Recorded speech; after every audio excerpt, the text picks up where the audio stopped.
£1,000 is, to many people, quite a lot to spend on a bicycle, but this is the point at which road bikes start to get really, really good. Yep, here are 6 of the best, from commuter workhorses through to entry-level racers.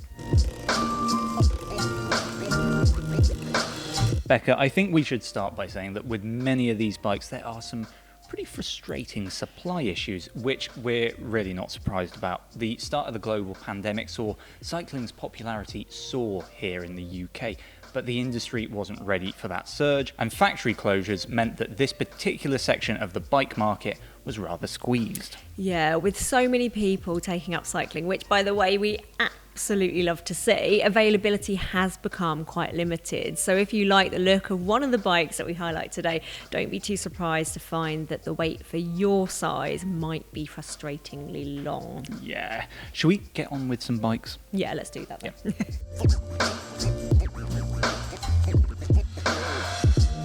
The Ribble R872 disc is one of those road bikes that can do a little bit of everything, and it represents cracking value in this Shimano Tiagra build. Yeah, so you're getting a carbon fibre frame and fork that is designed to be kind of sporty but not too low at the front end.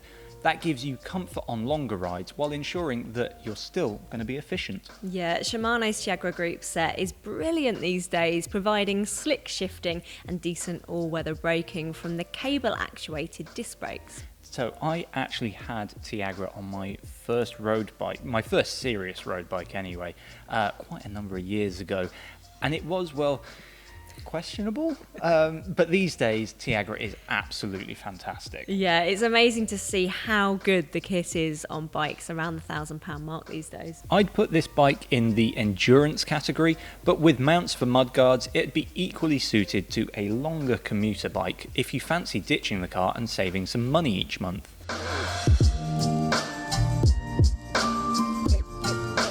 If you're looking for something a little more towards the racer end of the spectrum, the Boardman SLR 8.9 105 is a solid entry into the road bike world. A lot of experienced road riders also buy one of these to use as their winter bike, and we can easily see why. You're getting a carbon frame that boasts a great geometry with the bonus of Shimano 105 at £1,100. That is cracking value for 105. You are stepping down to rim brakes with this bike, which is one of the key considerations to make when you're considering whether to pay a bit extra for hydraulic disc brakes. But that won't detract from the fun and fast ride that you'll get with this bike. Yeah, rim brakes, they're not dead yet.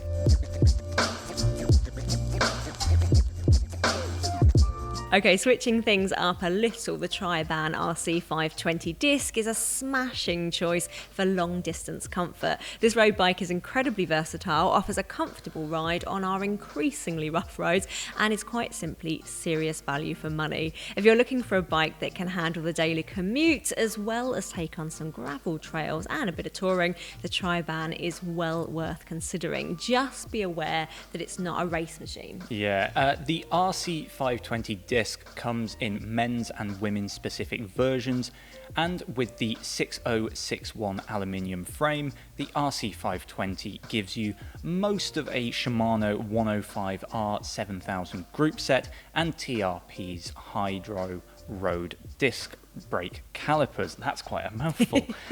These have a hydraulic stage to do the tricky bit of turning the braking force through 90 degrees and are significantly more powerful and easier to modulate than those cable-only disc brakes. All in, this would make a great commuter or endurance bike.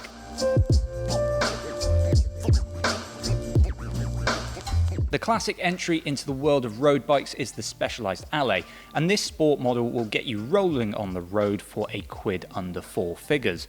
While the hydroformed aluminium frame might not sound as fancy as carbon, it is arguably better than budget carbon, which can be mostly resin, and the quality of the Alley isn't just skin deep. The excellent aluminium frame and all-carbon fork boast rack and mudguard mounts for versatility. The latest Alley frame is a bit less racy than its predecessors, making for a bike that is set up perfectly for commuters or winter training without losing the Alley's fun and appealing ride. This incarnation incarnation of the Alley has Shimano's 9-speed Sora group set, which on the face of it sounds a bit basic, but the gears actually flick lightly from sprocket to sprocket, and with your eyes closed, it's not easy to tell that you're not using the more expensive Tiagra or 105 components. It's also worth pointing out that the Alley frame is more than nice enough to justify upgraded tyres, wheels and other components down the line.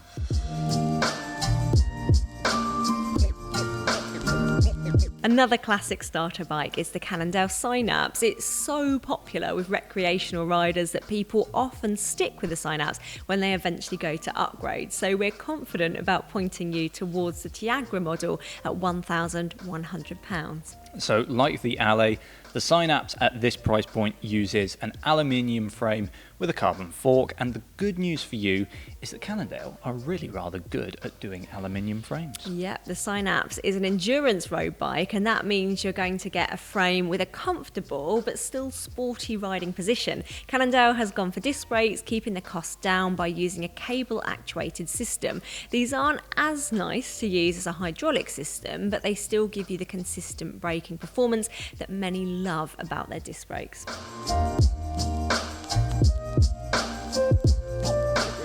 Canyon's Endurace follows the design of the carbon Endurace, first introduced in 2014, but its aluminium frame is longer in the wheelbase and taller in the head tube to create a more comfortable riding position.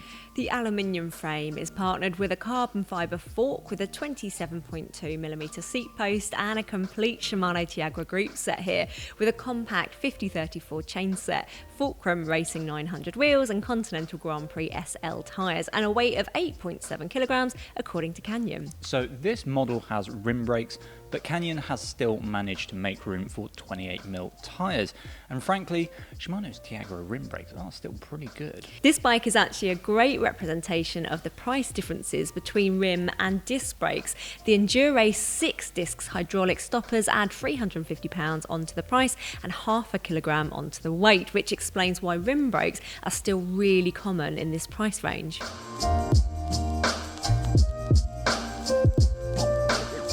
And Becca, there is one final option. If you're really struggling to find something that you like from an actual shop, the second-hand market is well worth checking out.